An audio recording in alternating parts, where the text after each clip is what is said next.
Welcome to the Everybody Matters podcast, a show dedicated to the idea that when organizations care enough to show their people that who they are and what they do matter, they unlock the only business idea with truly unlimited potential. I'm Brent Stewart, your host. This podcast is an outreach of Barry-Wehmiller. Don't forget to connect with us on the web at barry-wehmiller.com, on Twitter at Barry-Wehmiller, on Facebook and LinkedIn, and check out our blog, trulyhumanleadership.com. So if you're listening to this podcast, you're probably familiar with Barry-Wehmiller for ideas about leadership, people-centric culture, and the way it can transform any organization. Our CEO Bob Chapman calls it truly human leadership. But if you're not familiar with what Barry-Wehmiller does as a company, we're mostly in the manufacturing business. Through 10 divisions, we deliver capital equipment and engineering solutions for a variety of industries. One of those divisions is Accraply, headquartered in Minneapolis. Accraply designs and manufactures machines which convert labels and apply them to products. Most likely the label on the soda or water bottle you drank out of today was touched by an Accraply machine. Barry-Wehmiller is blessed with many great leaders throughout our companies, made up of over 8,000 team members worldwide. And one of those leaders is Seamus Lafferty, president of Accraply. Seamus is originally from Dunfanaghy, a small village in County Donegal in the northwest of Ireland. A few months ago, he gave a talk as part of Barry-Wehmiller's Leadership Speaker Series in our St. Louis corporate office. Seamus very candidly shared his story with us, and we want to share it with you. As president of Accraply, Seamus is responsible for more than 200 lives in his care. His story is filled with insight into what it means to be a truly human leader, one who is learning something new every day as he takes very seriously his responsibility for those lives. But the story you're about to hear is not just about Seamus. It's about the people who positively impacted his life, and in turn the people whose lives he can positively impact. What you will hear are excerpts from a much larger discussion of how leadership is a journey. It's a story that is always evolving and developing, and is a work in progress. So here's Seamus Lafferty's leadership journey. Hopefully it'll give you some encouragement while you are on yours. I feel that I am incredibly early in my leadership journey. I feel that my learnings, my study, my experiences are still too primitive, still too young to come into this bastion of leadership that Barry-Wehmiller has become. And I'm genuine about that. I don't feel equipped to come and speak to an audience in Barry-Wehmiller about leadership. So why am I here then? Well, I'm here because, first of all, Maria doesn't take no for an answer. Right? But secondly, as I thought about it, I realized it may be okay for me to come and be my babbling self. It may be okay for me to come and tell you where I'm really at on my leadership journey. It may be okay for me to come and be vulnerable. It may be okay for me to show up and admit the fact that I don't have all the answers all the time. So, and as I further thought about it, I came to think about my journey and how I got here, and my path is a fairly unlikely one. My path is probably unique to me. So, my first point is that my leadership thesis is still developing. I am still trying to find a place in my thinking for the experiences that I've had. And I'm not afraid to admit that. Every single day I learn. Every single day I learn.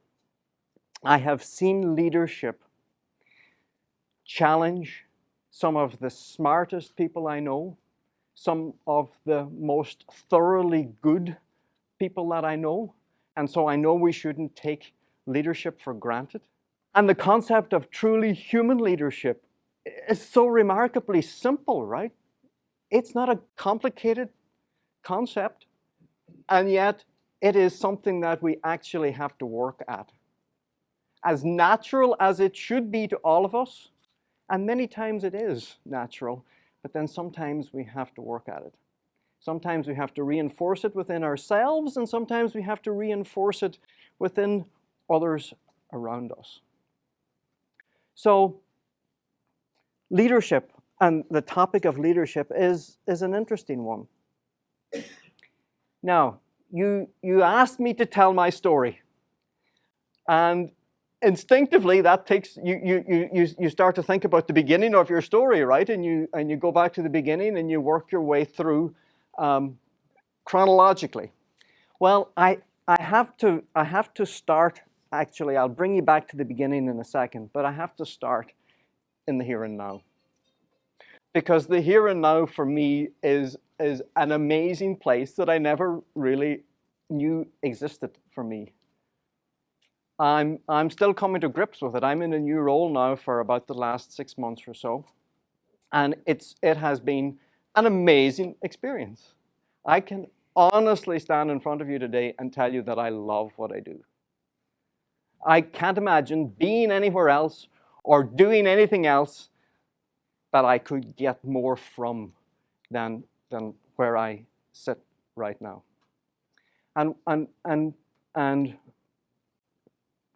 I can say that because I am incredibly proud to work with 200 people at Accraply, and many more than that in the broader Barry-Wehmiller community. But within Accraply, there are 200 amazing people. People who are passionate about what they do, people who are passionate about our customers, people who are passionate about each other, people that are passionate about the vision that we're developing for the company that we want to become. It is all about people. It is so much more about the people than about the machines that we build. So it occurred to me, as I thought through it, that I would not be where I am today but for the people along the way who believed in me, people who gave me opportunities, people who bet on me at various steps along the way. And that's probably been the big learning that I've taken from this exercise of preparing for this conversation today. So, the beginning for me takes us to a little island called Ireland, a little teddy bear-shaped island. It's about 300 miles long. It's about 175 miles wide. It's about the size of the state of Indiana. It has a little over 6 million people on the island, just about the population of the state of Indiana. But it's home. This is where I come from. And it's a little bit of what I am, actually. Irish people were very attached to the land. We're attached to place. We have a strong sense of place. A poet called John B. Keane once wrote a play called The Field. It was turned into a movie in the 90s. And in that play is a line, if I can remember it, it says, I've watched this field for 40 years, and my father before me watched it for 40 more. I know every rib of grass and every thistle and every blackthorn bush that bounds it. I have family in this part of Ireland who have traveled very little outside this part of Ireland. But the lifestyle and the outlook and the attachment to place, strong sense of identity, not living your world on plastic, is what this part of Ireland is all about. It's wholesome and genuine and real. This is the date that I decided to put on the beginning of my leadership journey. And the reason is because it was on that date that my mother passed away. I was 15. I was the oldest of the 6. My sister was 5. My mother had been quite ill from the point where my sister was born. I was the oldest by about 3 years, so my mother and I were as tight could possibly be. One Saturday morning, she wasn't feeling well, and she So my father told me to go down to the bedroom. My mother wanted to see me for something. So I went down, and I was really quite taken aback by what I saw. And I ran back and I said to my father, go get the doctor. And it was, before cell phones in Ireland at least. And we called the doctor's house, and the wife said, oh, he's going to get a haircut. So my father jumped in the car to go find the doctor at the hairdresser's, the barber shop. It all seems crazy all these years later. But that's what we did, because we wouldn't have thought to call the ambulance, or because that would have been, we just didn't understand what was going on. He didn't appreciate, I guess, what was going on, even though I had some sense that my mother wasn't doing well. So 15 minutes later, my mother passed away in my arms. Now, my 4 brothers and my sister were playing soccer, football in our world, on the front lawn. And when I say I grew up fast, the day that I explained to a 80-year-old lady that her daughter just passed away, and to a 5-year-old little girl that she was never going to see her mother again, that gives me the context against which I measure everything else that I encounter. So today, nothing in business phases me, because I put it in the context of things that have impacted me. And I only tell you that because it is part of what I am. It is part of who I am. And I'm probably easier understood when you know that.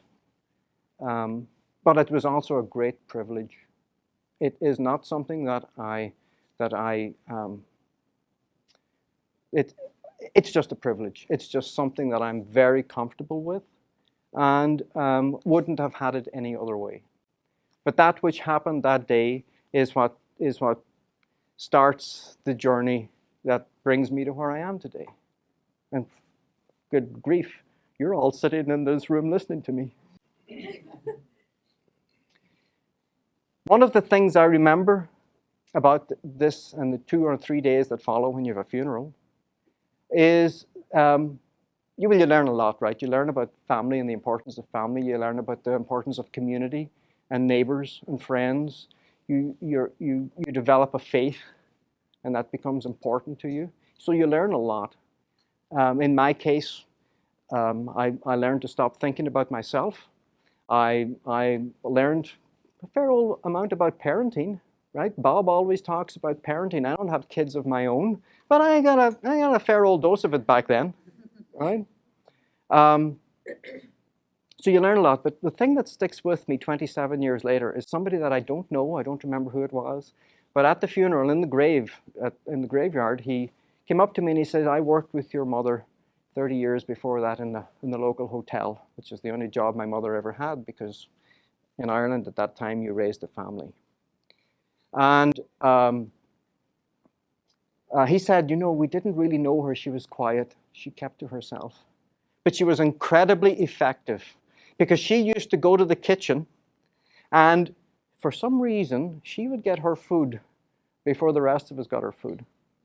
Right? Any of you that's ever worked in a kitchen, your waiter, you go in, or waitress, you go in and you yell your order, and everybody's yelling. Well, my mother never yelled. She didn't know how to yell, right? But she was incredibly effective in her own way. And I think that's always stuck with me, because I try not to be a yeller. Despite what you're doing to me right now, I'm generally not comfortable at the front of the room. And my mother wasn't either. You don't have to be the loudest in the room to make an impact, is a learning that I wanted to share. Talk low, pull people close is an interesting concept for me. If you're the leader in the room and you're the only one being heard, then there's something wrong. A year later, I met a stray American. And he came across this now 16-year-old who was running the family business that my mother had started. And he took it upon himself to think, God, if I don't do something here, this kid may never see anything of the world. And so to cut a long story short, the following summer, on a ticket that he bought for me on an Aer Lingus flight, I flew on the first plane I'd ever seen, never mind the first plane I'd ever been on, from Dublin to JFK Airport. And for 3 weeks, he flew me coast to coast in America. He took me to Vail, Colorado. He said, Aspen isn't the place you want to go. That's So I had skis on me for the first time. I drove for the first time in Vail, Colorado. He flew me to friends of his in Sacramento, California. I got a taste for something for a world that I'd only seen on TV, right? Just an American showing up who saw something in a young kid that he wanted to give an opportunity to, right? A key point in my life where somebody gave me an opportunity that didn't really make sense. My first visit to the USA in 1989. I guess my point here is seize opportunity when it's presented, but give opportunity when you can, right? When I look back on that, it wasn't the price of the ticket. Even where I sit today, the price of that ticket is inconsequential. At the time, I thought, oh my God, the price of this ticket, and this man's spending all this money on me. And he was spending money, but he was giving me something more than that. He was giving me his time, and he was giving me insight, and he was giving me ambition. I don't know that he gave me ambition, but he certainly gave me ambition on a new level, right? So I feel compelled today to give opportunity when I can, because people have given it to me in spades. I got a taste for what success could look like, developed ambition. My goal today must be to help others develop their ambition. 1990 was a strange time for me because I'd had this American experience. I'd finished high school. I was really not able to get into university because I couldn't afford it. In the course of doing this, I met somebody who only passed away a year ago. Just a couple of days ago was his first anniversary. And he knew the struggle that I was having. And he said, you know what, if you want to go to university, you need to get to university. And he made it so. Not a family member. He made it so that I could get to university. I got enough money into my bank account every month to be able to make it happen. And I started university in 1991. At the end of my first summer in university, I needed to earn money to pay for the next year's university. All the rich kids were coming to Nantucket on a student exchange program, so I was coming too. So I did come. And on Nantucket, I ran a bunch of guest houses for this lady. I ended up doing that for 7 summers. And at the end of that first summer, I happened to meet a guy from Ireland, and you know, we look after each other, right? Turned out that he was the vice consulate from the Irish consulate in New York, and he said to me, have you ever thought about applying for your green card? And I said, no, you know, what's the point? He said, well, tomorrow's the closing date for the lottery. So he said, would you like me to have my secretary put your name in? 6 months later, I had my green card for America. And that was another key event, right? Because without all of these things happening, then I wouldn't be where I am today. I spent 9 years in university, folks. I believe in finishing what you start. What did university teach me? What it really taught me is to ask questions, and it's okay if you don't know the answers. Seek opinions and ideas. Be willing to revise your ideas and evolve your thinking. It's okay to grow in your thinking. There's always more to learn. Avoid the trap of thinking you know it all. Allow people to ask you questions, because you will learn from the questions that people ask you. What's not on here, but I was thinking about it this morning, create time in your day for thinking is something else that I learned in university. You know, it's one of the things I miss. It seems like everybody wants me to be making decisions like this. And sometimes I need time to think. We all need time to think. August 1st of 2000, I submitted my PhD thesis. August 8th, I was on a plane and came to America. My idea was to go back and be an academic. I enjoyed teaching. I had done a little bit of teaching in university, and I liked it, and I thought that that's what I would do. But I said, I got this green card, and I got to use it for a year to get America out of my system. So I came for a year. I moved to New Jersey, And who did I go to work for? The American from all those years back. He was in the newspaper printing press business. He was in New Jersey. I discovered I hated New Jersey. Oh my God, it was such a culture shock. 3 months before that, he had just bought Stanford in Salem, Illinois. And I used to get sent to do month-end closings because they didn't know that an economist doesn't know anything about accounting. And I discovered that these people in Salem, Illinois, with 8,000 people, 2 pubs and 32 churches and cornfields as far as the eye could see, were far closer to the culture and the home that I had left behind than New Jersey could ever be. So I moved to Salem, Illinois, and I began 7 wonderful years living in that small town and working with some amazing people.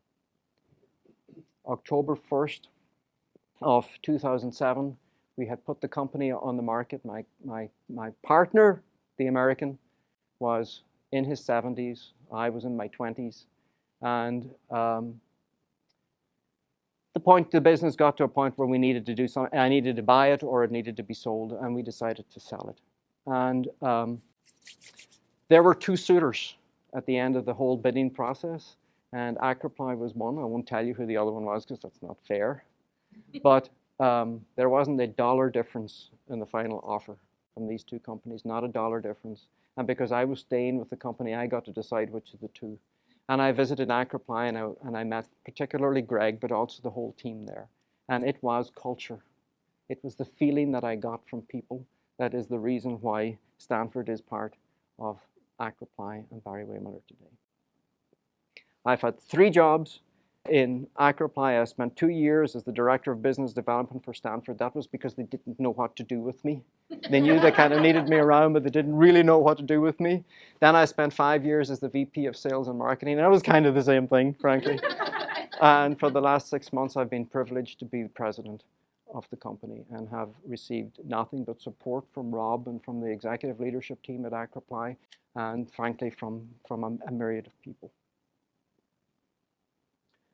So what are my ultimate beliefs about business and about leadership and about how to exist? You got to be true to yourself. You can't be somebody you're not. You got to know who you are. You have to be self-aware. If you're not aware of yourself, then you can't be aware of other people. And if you can't be aware of other people, then you can't possibly connect with them and connect them with the vision and connect them with a path for the future. But it starts with knowing who you are yourself. Be honest about your weaknesses and your strengths. We all have them. I don't have any problem telling you what it is that I don't know and where I need help. And I find that to be the way to go, in fact, because when you do that, people want to help. Instill trust. How do you instill trust? A leader must be able to instill trust. I think you instill trust by being genuine, by being honest, by being open, by being vulnerable when you need to be vulnerable. And being trustworthy does not translate into being able to instill trust. They're 2 different things, right? So you can be willing to trust somebody with your life, but they may not be able to instill trust in an organization. You have to be open to experiencing culture in the little ways that allow you to understand it. I think I said at the beginning, I intended to say at the beginning, that truly human leadership is a simple concept, but it's also very simple to fall away from it. You have to keep reinforcing it within yourself and within the people around you. And one of the ways you do that is being open to the little nuggets that you pick up from people, but you have to be open to them. You have to be open to them before people will tell you that which they're experiencing and that which is important to them and the impact that you're having on them. When somebody says, my wife asked me the other night what it is has changed at work in the last 6 weeks because I'm coming home happy. That's actually pretty significant, right? And I have listened to Bob tell those stories, like you've heard him tell those stories, right? But it's only when you experience it yourself. It's only when you actually get it in your, you have to like internalize it and just get into your bones. You have to just experience it before you realize, my God, this is real stuff. This is truly human leadership. Mistakes that I've made along the way, occupying positions when they were no longer right for me. Position can be right, doesn't always have to be right. It can change and you can change, and sometimes you need to move on. Failure to spot insecurity in people. Golly, that insecurity does terrible things to people. And as leaders, we ought to be able to spot it. Because people who are insecure may be in the wrong place for them, and they may be in the wrong place for our people, and they may be in the wrong place for the company. And everybody's unhappy in that situation. Insecurity does things to people that can be ugly. When I fail to connect with, understand, or listen to people, and I have had periods of time, I think when I was most miserable in life and in business was when I was more focused on the numbers than I was on people. And there have been times where I have been there. I think one of the most impactful videos that has ever been produced in Barry-Wehmiller is the one that was made of Tim Sullivan. And when I listened to it, I wrote this down and I've printed it out on my desk. It says, allow people to do great things in their own way. I think that's a profoundly meaningful statement. But as I have been experiencing life in these last 6 months, I have been thinking, and I haven't got this all the way thought through, but it seems to me like sometimes before you can allow people to do great things, you have to encourage them to do great things, right? You allow them to do it when they know they can do it and they're ready to go. Sometimes before you get to that stage, there's an encouragement stage that you have to go through. So encourage people to do great things in their own way may come first. Praise and thanks. Your praise can mean so much more than you realize. And those two words, thank you, are so incredibly powerful. I hope that for as long as I'm working, I will find something about which I can be passionate. I can't imagine a job in which I couldn't be passionate about it. Be genuine, be yourself. Engage the greatness in others. I am just coming to grips with the extent to which everybody has greatness in them. Sometimes they don't know it. Sometimes it's not immediately obvious what that greatness is. But golly, if you can find that out and you can unleash the power that is in people, there is no telling what people can do. Learn every day. Love what you do. Back to Desiderata, the last line of that poem says, strive to be happy. So I don't know if any of that makes any sense to you or not. I said it wasn't a highfalutin business presentation because you got people in this room right now who can give you that. But my story is one that brings me from a spot that is perhaps an unlikely spot to where I am right now.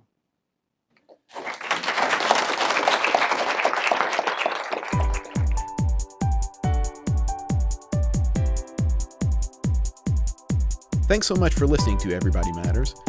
Don't forget to join the conversation on the web at Barry-Wehmiller.com, on Twitter at Barry-Wehmiller, on LinkedIn and Facebook, and subscribe to Bob Chapman's blog at trulyhumanleadership.com. This podcast is a production of Barry-Wehmiller. I'm Brent Stewart. Join us next time, and remember, Everybody Matters is the only business idea with truly unlimited potential.